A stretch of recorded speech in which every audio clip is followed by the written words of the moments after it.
A meaningful question to ask yourself is, what kind of life would allow you to bear your suffering nobly? One exercise is to spend 15 minutes writing down what you truly want and need in life. Don't worry about doing it perfectly. Your vision will evolve as you grow. Just focus on drafting an honest and personal vision of the best version of yourself, not simply what others expect of you. However, remember that you're part of a social context, so the perspectives of others, like family, might influence your vision, though they shouldn't define it entirely. The question is about what would genuinely motivate you. This isn't about chasing unrealistic fantasies, but envisioning a goal that feels reasonable, yet meaningful. Writing this vision gives you something to work toward, which sets the stage for positive emotion.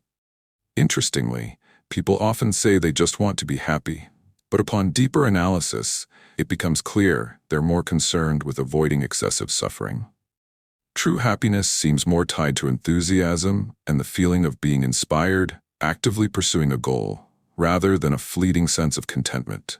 Positive emotions are closely tied to forward movement toward a goal. Without a goal, there's not only no positive emotion but also confusion, anxiety, and a sense of dread. When people are unhappy, like being stuck in a miserable job, fear of change often stops them. They're afraid of rejection, failure, or losing security. But they often overlook the negative consequences of staying where they are. Visualizing a future where they remain stagnant, bitter, resentful, and further entrenched in their misery can be a powerful motivator. By vividly imagining that future, people often realize they fear it more than the risks of taking action. To balance this, imagine your worst-case scenario if you give in to your weaknesses and temptations. Whether it's addiction, bitterness, or failure, envision the consequences of allowing yourself to spiral downward. This gives you a clear contrast: the hell you're trying to avoid and the life you're striving toward. This dual vision, moving toward a meaningful goal while avoiding potential catastrophe, aligns your emotions to work for you. Positive emotions guide you forward, while fear of negative outcomes pushes you away from stagnation.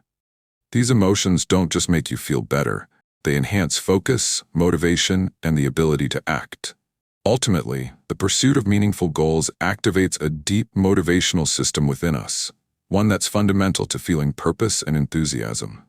The key is setting a goal that creates this positive gradient, a clear direction toward a better life, while avoiding the pitfalls of inaction.